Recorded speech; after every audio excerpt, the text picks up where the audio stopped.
তাহাজ্জুদের সময় আল্লাহ সপ্তম আকাশ থেকে প্রথম আসমানে নেমে আসেন তোমার দোয়াগুলো কবুল করার জন্য। তাহাজ্জুদের মাধ্যমে যদি আল্লাহকে পাওয়া যায় তাহলে আল্লাহর বান্দাকেও পাওয়া যাবে। যে দোয়া তাহাজ্জুদে কেঁদে কেঁদে চাচ্ছ, যে দোয়া তোমাকে সিজদা করতে বাধ্য করছে, ভাবো সেটা পেয়ে গেলে তোমার রবকে তো ছাড়বে না। কি হয়েছে? সব কিছু উল্টা হচ্ছে, দোয়াগুলো কবুল হচ্ছে না, তাহাজ্জুদে চাওয়া জিনিসগুলো পাচ্ছ না। আরে থামো, তোমার আল্লাহর ওপরে বিশ্বাস আছে তো এই সন্দেহ কিসের? উনি তো শুধু দেখেন যে তুমি সত্যিই যে জিনিস চাও, তুমি কি সেই জিনিসের জন্য সবর করতে পারো? ওই জিনিস না পাওয়াতে কি তুমি আল্লাহর থেকে দূরে চলে যাও, অথবা তার সাথে বন্ধুত্ব করতে থাকো? আল্লাহ তাড়াহুড়া করেন না, আমরা তাড়াহুড়া করি। প্রতিটা জিনিসের সময় নির্ধারিত। এজন্য শুধুমাত্র তোমার আল্লাহর ওপরে বিশ্বাস রাখো আর দোয়া করতে থাকো।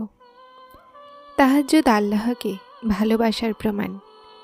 তাহাজ্জুদের দোয়াগুলোতে সবচেয়ে প্রথমে কোণের বৃষ্টি হয়। তুমি একবার পড়ে তো দেখো। তাহাজ্জুদের মাধ্যমে আল্লাহকে পাওয়া যায়, তারপর কি ওই মানুষ অথবা ওই জিনিস পাওয়া যাবে না? তাহাজ্জুদের দোয়াগুলোকে 7 আসমানের সফর তৈরি করতে হয় না, সেই দোয়াগুলো তো প্রথম আসমানেই কবুল করে নেওয়া হয়। যদি জীবনে কোনো কষ্ট অথবা সমস্যা থাকে, সেই সব কিছুর প্রতিষেধক তাহাজ্জুদে মজুদ আছে। প্রতিটা জখমের ওপরে মলম লাগিয়ে দেয়া হয়। এই সময় সিজদাবনত হওয়া মাথা ভরে ভরে নিজের ভাগ্যে মজেজা লেখানো হয়, আর ঘুমিয়ে থাকারা ঘুমিয়েই থাকে। তাহাজ্জুদের দোয়াগুলোর জন্য সমস্ত আসমানের পর্দাগুলো সরিয়ে দেয়া হয়, আর তারপর আল্লাহ এমন মজেজা করেন যা না কখনো জমিনবাসীরা দেখেছে আর না আসমানবাসীরা। সেই দুঃখ যা রাতভর ঘুমাতে দেয় না, সেটাকে তুমি তাহাজ্জুদের নামাজে নিজের রবের সামনে রেখে রাতের নিস্তব্ধতায় এক তুমি আর তোমার আল্লাহ। তারপর তিনি কেন শুনবেন না তোমাকে? তাহাজ্জুদে লুকিয়ে আছে কোণের রহস্য।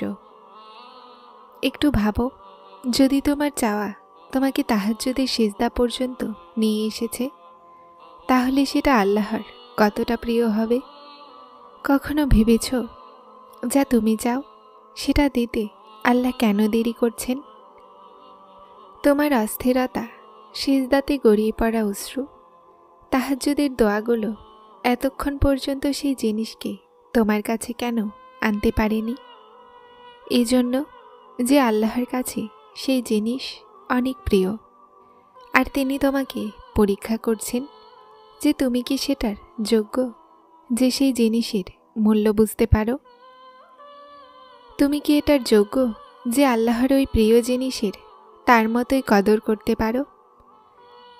তোমার চাওয়া কতটা সত্য তা আল্লাহ জানেন, কিন্তু তিনি তোমাকে অনুভব করাচ্ছেন যে তুমি সেই জিনিস ছাড়া কতটা অসম্পূর্ণ।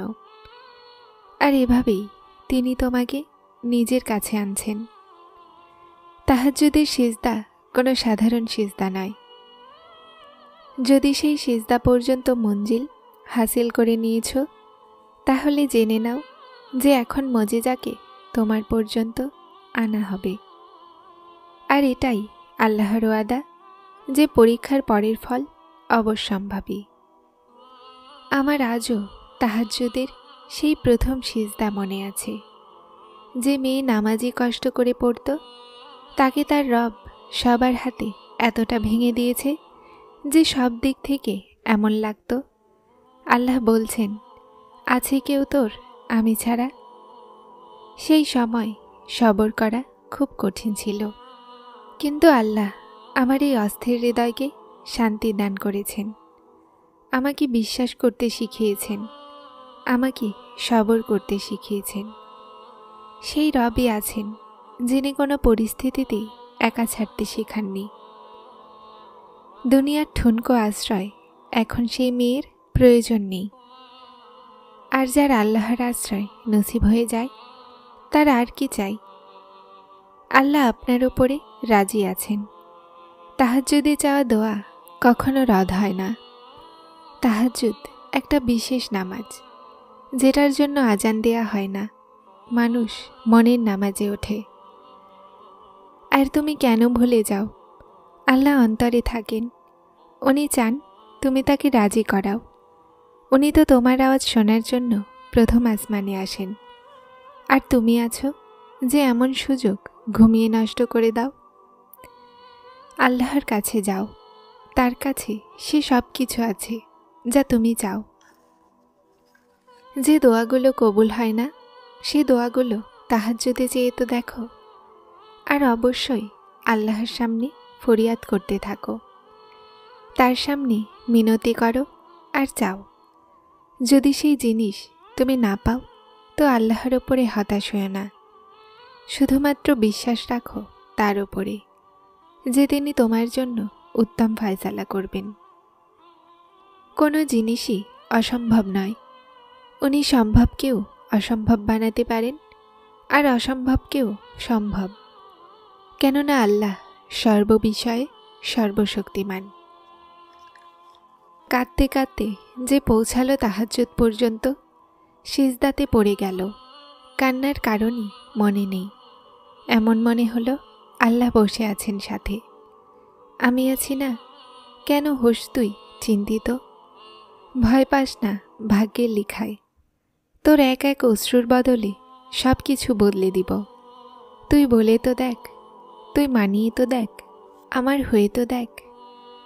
ঘুম কোরবানি করে পৌঁছেছিস আমার দরজায়, তো এই খুশি কোরবানি হতে দিব না। তোমার কি মনে হয় তুমি নিজের মর্জিতে চাও? না, এই কষ্ট, তাহাজ্জুদের সিজদাগুলো সব কিছু আল্লাহর ইলমে আছে। এই সব কিছু ভাগ্যে লেখা আছে। এই সব কিছু ভাগ্যে লেখা আছে যে কে কি চাইবে, কি না। দোয়াগুলো নসিবে পাওয়া যায়, আর দোয়াগুলো নসিবকে বদলে দেয়। তাহলে এটা ভেবো না দোয়াগুলো বৃথা যায়। দোয়াগুলো কখনোই যায় হয় না। এটাই তো আছে যা মানুষকে মাছের পেট থেকে বের করে দেয়। এটাই তো আছে যা সমুদ্রকে দুই ভাগে ভাগ করতে পারে। এটার শক্তিকে হালকা নিও না। যা চাও তোমার রবকে রাজি করাতে পারো। তোমার আল্লাহর কাছে যাও, বিশ্বাস নিয়ে যাও। আমার আল্লাহ দিবেন, অবশ্যই দিবেন, কেননা তিনি দিতে পারেন। যখন তাহাজ্জুদের সিজদাতে আল্লাহকে ডাকবে, তো তাকে তোমার সবচেয়ে নিকটে পাবে।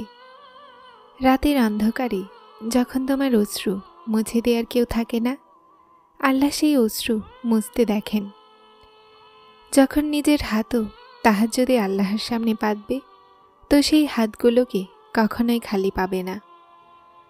যখন আল্লাহ তোমাকে দোয়ার কবুলিয়তের জন্য বেছে নেবেন, তখন তুমি নিজেকে তাহাজ্জুদের সিজদাতে পাবে।